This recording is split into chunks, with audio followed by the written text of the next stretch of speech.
बढ़ेगी कि कृष्णा कृष्णा हरे हरे और हलवा चाटो पड़े पड़े या पेड़े खाओ पड़े पड़े, इतने से ही बात बनी। आर्य समाज कहता है आप कृष्ण का जन्मोत्सव मनाओ, आप कृष्ण का चित्र अपने घर में लगाओ, आप कृष्ण की पूजा करो, पर पूजा का मतलब होता है उनके चरित्र को मानना, उनके सिद्धांतों को मानना, उनकी बातों को मानना।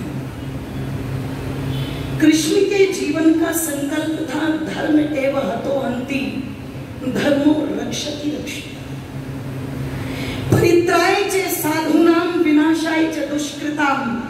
जो सज्जन लोग हैं, पवित्र लोग हैं, उनकी रक्षा करो, और जो दुष्ट हैं उनका हनन करो, उनको मिटाने की नीति बनाओ, तब जाकर के धर्म की रक्षा होती है, नहीं तो धर्म की रक्षा नहीं।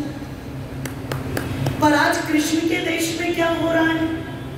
4 साल से लेकर के 40 साल की महिला तक सुरक्षित नहीं है। जहां दूध घी की नदियां बहनी चाहिए, वहां जगह जगह शराब के ठेके खुले हुए हैं। और मुझे तो आश्चर्य उस दिन हुआ कि पिछला लॉकडाउन जब सब सरकार ने लगाया 2020 में 22 मार्च को, 1 महीने का, तो पता लगा सब चीजें बंद हो गई, ठेके वेके सब कुछ बंद हो गया। केवल किराना स्टोर खुले रहेंगे और मेडिकल स्टोर खुले रहेंगे। तो शराबी घर में ऐसे तड़प रहे थे जैसे मछली तड़प रही हो। अगर किसी ने चाय का पानी भी बोतल में डाल करके और वो भी बेच दिया ना 5000 रुपए में, तो मूर्खानंद वही खरीद करके ले गए शराब के चक्कर में। अब जब अगली बार सरकार ने लॉकडाउन लगाया तो शराबियों को लगाए, हे भगवान कहीं अब की बार ये मंदिर हमारे दोबारा बंद ना कर दे सरकार। पेटियों की पेटियां लेकर के घर पर आ गए और पता लगा शराब के ठेकों के सामने ऐसे लाइन लगी हुई थी जैसे ये सारे के सारे वैष्णो देवी के दर्शन करने के लिए लाइन लगा रहे हैं, ऐसे लाइन लगी हुई थी वहां पर। उनसे कहो रे नालायक दुष्ट कहीं के, अपनी इम्यूनिटी को बढ़ाने के लिए, कोरोना के वायरस को मारने के लिए गिलोय का काढ़ा पी लो, कुछ अच्छी चीज पी लो। बोले तुम्हें नहीं पता, तुम्हें नहीं पता कोरोना को मारने में सबसे ज्यादा भूमिका अगर निभा रही है तो ये शराबी तो निभा रही है। ये अंदर से भी बाहर से भी बिल्कुल शुद्ध कर देती है, क्योंकि सारे भगवान इसी में ही है। विस्की में विष्णु बसे, रम में बसे हैं राम, और ब्रांडी में ब्रह्मा बसे, और देसी में हनुमान। बोले सारी तो इसी में ही है। यही हमारी लक्ष्य। तो जहां दूध घी की नदियां बहनी चाहिए थी, वहां शराब के ठेकों पर लोग लाइन लगा के बैठे हुए हैं। इसीलिए एक सज्जन कल मुझसे कह रहे थे, अभी पीछे बैठे होंगे वो, बोले आप वोट देती है कि नहीं देती? मैंने कहा देती हूँ। बोले किसको देती? मैंने कहा जिसको देती हूँ। बोले मैंने 20 साल से वोट ली थी। मैंने कहा क्यों नहीं दी? बोले कि शराब पिलाने वालों को वोट दूंगा क्या मैं? तो वोट ना देना इसका समाधान नहीं है। एक व्यक्ति के वोट ना देने से ठेके बंद तो हो नहीं जाएंगे, क्योंकि बंद कराने वालों के आंदोलन कम होते हैं और खुलवाने वालों के आंदोलन, जोर से बोलो, शराब छुड़ाने वालों की प्रेरणा कम और पिलाने वालों की प्रेरणा। और कितने श्रद्धालु हैं वो लोग, उनकी श्रद्धा तो देखो, सीखो उन शराबियों से कुछ तुम। इतने श्रद्धालु के बेचारे ऐसे देंगे गिलास को हाथ लगा के, लो भाई साहब, जैसे प्रसाद बांट रहा, और सामने वाला कहते जी भैया मैं तो नहीं पीता। अरे बोले दोस्ती के नाम पर एक घूंट तो लेनी। तुम इतनी श्रद्धा से दूध पिलाते हो कभी किसी को? इतनी श्रद्धा से तुम आसपास के मंदिर में लेके आते हो क्या किसी को? सोच के देखो आप उनके अंदर कितनी श्रद्धा है। तो मैं निवेदन आप लोगों के मध्य में कर दूं, कहाँ तो कृष्ण के देश में दूध घी की नदियां बहती थी, वो गौओं से प्यार करते थे, इसलिए ध्यान रखना गौओं के दूध को अमृत मानते थे और कहा करते थे गाय मेरे आगे हो, गाय मेरे पीछे हो, उसका दूध मेरे उदर में हो और मैं सारा दिन गायों के बीच में निवास करूं। आज कृष्ण के भक्त क्या कहते हैं? मुर्गे मेरे आगे हो, मछली मेरे पीछे हो, और अंडे मेरे पेट में हो, और मैं कुत्तों के बीच में निवास करूं। यही कहते हैं ना, क्योंकि कृष्ण के समय में गाय घर के अंदर होती थी और कुत्ते घर के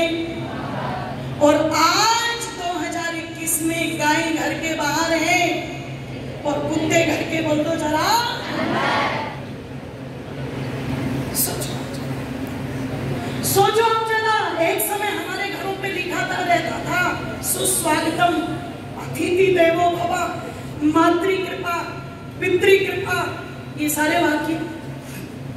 समय बदला, लोगों ने लिखना शुरू किया वेलकम, शुभ लाभ। पर आज आप घर पर जाएंगे तो गेट के बाहर आपको नोटिस बोर्ड लगा हुआ मिलेगा, खोल दो जरा नागौरी गेट वालों, कुत्तों से पूरा मत मानिएगा। पढ़ के एक बार को तो ऐसा लगता है जैसे इस घर में मनुष्य तो रहते ही नहीं है।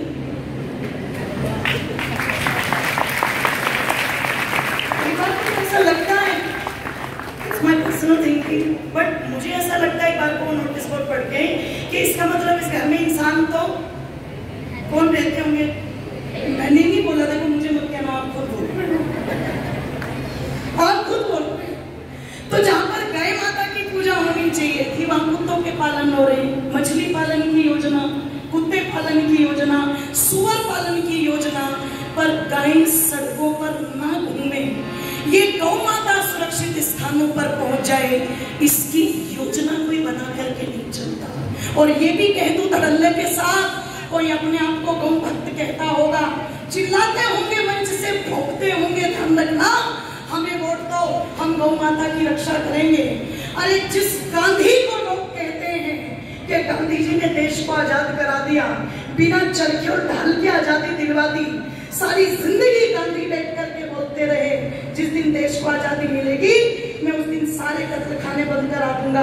पर जब पार्टीशन हुआ और भारत आजाद हुआ, लोगों ने जाकर के गांधी जी से कहा, गांधी जी करवाओ कत्ल खाने बंद। तो गांधी के बयान थे, तुरंत पलट गए अपनी जुबान को और क्या बोलते हैं, सुनो ऐसा संभव नहीं है, कत्ल खाने बंद नहीं हो सकते। बोले क्यों? कि तुम गाय को पालना धर्म मानते हो और मुसलमान गाय को खाना धर्म मानता है। जब तुम अपने धर्म को दूर नहीं कर सकते तो मैं मुसलमानों को उनका धर्म मानने से कैसे रोक सकता हूँ। ये गांधी के शब्द। जो लोग उनके गीत गाते हैं, जो लोग कहते ना साबरमती के संत तूने कर दिया कमाल, साबरमती के संत का ये कमाल है कि उस समय 400 कत्ल खाने थे, आज वो लाखों की संख्या में पहुंच चुके। साबरमती के संत का ये कमाल है, उसने देशभक्त सरदार पटेल को प्रधानमंत्री नहीं बनने दिया, गाय का मांस खाने वाले निकम्मे नेहरू को सर पर ला करके बैठा। ये कमाल है उसका। और ये कमाल है उसका कि वारे वाह गांधी तुम्हारी खूब चली आंधी, तुम जीवन भर घूमे एक लंगोट में। मैं बड़ी खुश हो रही थी जब नए नए नोट आ रहे थे ना, मोदी जी जिस रंग का कुर्ता पहनते थे उसी रंग के नोट लाते चले गए। तो मैं सोच रही थी कोई नोट तो ऐसा आएगा जिस पर मूंछों पर ताव देते हुए चंद्रशेखर आजाद होंगे, कोई तो नोट ऐसा आएगा जिस पर लाला लाजपत राय या महर्षि दयानंद होंगे, कोई तो नोट ऐसा होगा जिस पर भगत सिंह झांसी की रानी होगी, छत्रपति शिवाजी, महाराणा प्रताप या आजादी का देवता सुभाष चंद्र बोस होगा। कोई तो ऐसा नोट होगा। तालियां किस पे बजा रहे हो? ऐसा नोट आया नहीं ऐसा नोट। सारे कौन से आ गए? यही वाले। वारे वाह गांधी तुम्हारी खूब चली आंधी, तुम जीवन भर घूमे एक लंगोट में और पिया के बैठ गए तुम 2500 के नहीं नोट, कोई और छपा ही नहीं। तो जो दावा करते थे कि हम कत्ल खाने बंद करा देंगे, बंद नहीं कर और बढ़ा दिए, इतने बढ़ गए कि आज तो बेईमानी सी लगती है ये बात कहनी कि गौ माता की रक्षा होगी। हम नारे तो लगाते हैं, बोलो गोपाल की जय। कल खूब गीत गाए जाएंगे गोपाल के बारे में, है ना। छोटी छोटी गैया, छोटे छोटे ग्वाल और छोटो सुमेरो मदन गोपाल। पर एक भी व्यक्ति ये नहीं पूछेगा खड़े होकर के ये गोपाल क्यों कहते हैं कृष्ण को। इसलिए कहा जाता है क्योंकि गौओं का, जोर से बोलो, पालन करते थे। और आज उसी कृष्ण के देश में गौ माता सड़क पर पन्नियां खा खा करके बेचारी मर रही। ये जितनी गायें घूम रही है ना, जिनके पेट फूले हुए, ये खा करके मोटी नहीं हो रही, इनके पेट में पॉलीथीन कचरा भरा हुआ। इतनी दुर्गति उस गौ माता की हो रही है, जिसके लिए कभी गीत गाया करते थे, तालियों को खोल भी देना और बोल भी देना कि माता गौ माता सुख की दाता, सुख की दाता गौ माता, हम सब होते तेरी आरती ओ मैया, तेरे की गुण गाए आरती ओ मैया, तेरे की गुण गाए आरती। माता गौ माता सुख की दाता, सुख की दाता गौ माता, हम सब उतारे तेरी आरती ओ मैया, तेरे गुण गाए आरती ओ मैया, तेरे गुण गाए आरती।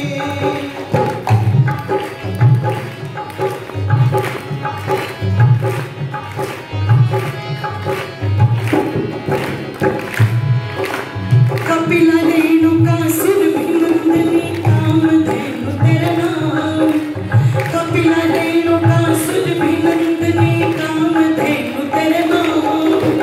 सुख की माता है गौ माता, सुख की दाता है गौ माता, जाने जगत तमाम। श्याम मोहन ने तुझे चराई, यमुना तट बंसी बजाई, बहती जा निर्मल जल की आरती ओ मैया, तेरे की गुण गाए आरती ओ मैया, तेरे की गुण गाए आरती। माता सुख की दाता, सुख की दाता गौ माता, हम सब उतारे तेरी आरती ओ मैया, तेरे की गुण गाए आरती ओ मैया, गुण गाए आरती।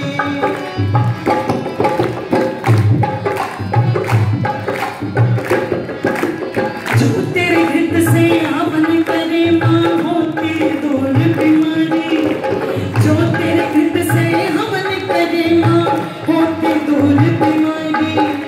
समय समय नब जल बरसा दे, समय नब जल बरसा दे, हर जाएंगे सरकारी, जिससे पैदा होता है अन्न, खाकर मन हो प्रसन्न, कहते माँ तुझको ही सच्ची आरती ओ मैया, तेरे ये गुण गाए आरती ओ मैया, तेरे ये गुण गाए आरती।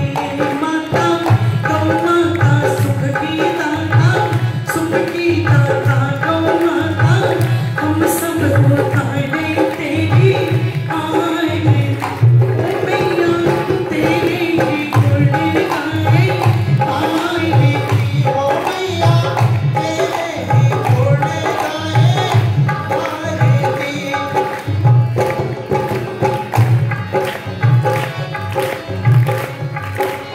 पद का लिखा निश्चय तेरी रक्षा का वर्णन आता, पद का लिखा निश्चय तेरी रक्षा का वर्णन आता।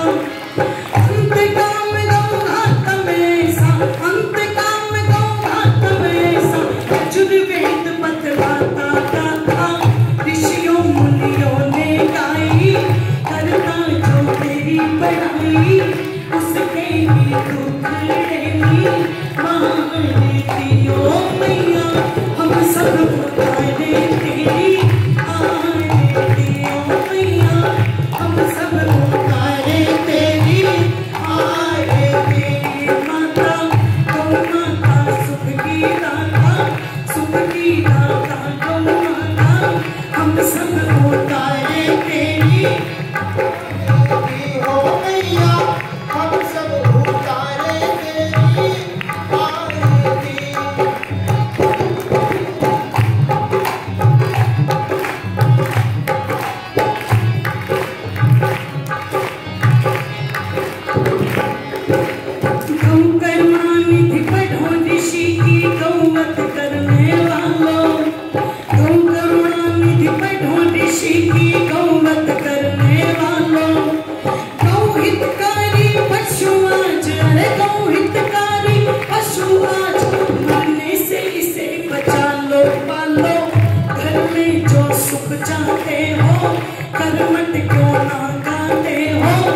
बोलिए योगीराज श्री कृष्णचंद्र जी महाराज की। कृष्ण गौ भक्त थे, गौ माता से प्रेम करते थे, तो हम भी गौ भक्त बने तो उनका जन्मोत्सव मनाना संभव है। क्योंकि एक समय इस गौ माता का दूध पी करके बुद्धि इतनी सूक्ष्म, इतनी अच्छी और शरीर इतना बलवान होता था कि व्यक्ति धड़ल्ले से कह देता था आजा मैंने माँ का दूध पिया है। क्योंकि गाय को पशु थोड़ा मानते हैं हमारे यहाँ, गौ विश्वसा मातरहा, गौ माँ है, इसलिए कहते थे आजा मैंने माँ का दूध पिया है। अच्छा अगर कोई ये कहे कि आजा मैंने भैंस का दूध पिया है, जचेगी क्या बात? बोलो, नहीं जचेगी, वो तो जचती वही। और आपने देखा भी होगा कि गाय के दूध में और भैंस के दूध में कितना अंतर होता है। आपने भैंस के बच्चे को देखा होगा भी, क्या बोलते हैं उसको यहाँ पर, एक जगह जो यूपीएससी के इसके एग्जाम देते हैं ना, तो उसमें क्वेश्चन आया हुआ था, बोले बताओ गाय के बच्चे को, वो भैंस के बच्चे को हिंदी में क्या बोलते हैं। अब कुछ तो ऐसे ही थे जिन्हें पता नहीं था, वो तो कुछ लोग ऐसे थे जो गांव की पृष्ठभूमि से जुड़े हुए थे, तो उन्होंने लिख दिया, बोले जी कटड़ा बोलते हैं। तो आपने उसको देखा होगा जब वो जन्म लेता है और पता लगा शाम को उसको दूध निकालना होता है माता को, और जब वो उस कटड़ी को खोल देती है ना तो वो अपने आप नहीं चलता, उसको जबरदस्ती धक्के मार मार के चलाना पड़ता है। ऐसे रहता है नशे में जैसे इसने रॉयल स्टेट की बोतल भी रखी है, क्योंकि दूध मोटा है, फैट ज्यादा है, तो बुद्धि भी कैसी हो जाती है। और गाय का बछड़ा पैदा होते के साथ में ही ध्यान रखिएगा चलने की कोशिश करता है, दौड़ने की कोशिश करता है, क्योंकि दूध पतला होता है गाय का, तो बुद्धि भी कैसी बनती है, जोर से बोलो, पतली। और एक बात कह दूं, भैंस के दूध में ममत्व नहीं होता बिल्कुल भी, वो लात मार देती है अपने बच्चे को। पर आपने देखा होगा गाय जिस पीड़ा के साथ जन्म देती है, जन्म देते के साथ तुरंत ये नहीं कि मुंह को घुमक करके खड़ी हो गई हो, तुरंत अपने बछड़े को या बछिया को चाटना शुरू कर देती है। इतना ममत्व गाय में होता है, इसलिए वेद के अनेक मंत्रों में ये व्याख्या आई है, संसार के गृहस्थियों तुम आपस में ऐसे प्रेम से रहो जैसे गाय अपने नवजात बछड़े से प्रेम करती है, तुम इससे। भैंस का उदाहरण नहीं दिया वेद ने, गौ माता का उदाहरण। तो कृष्ण गौ पालक थे तो हम भी क्या बने, जोर से बोलो। वो दूध पीते थे तो हम भी क्या पीने वाले बने। वो माखन खाते थे तो हम भी क्या खाए, बोलो। पर आज के बच्चे दूध पिला दो तो उल्टी लग जाती है, और कुरकुरे खाने को दे दो तो उंगलियां भी चट जाते हैं। इसलिए कृष्ण जैसे तो बन नहीं रहे, कुरकुरे जैसे ही बन रहे। देख लो अपने आप, देख लो। तो कृष्ण की सच्ची भक्ति यही है कि उन जैसे चरित्र को अपनाओ,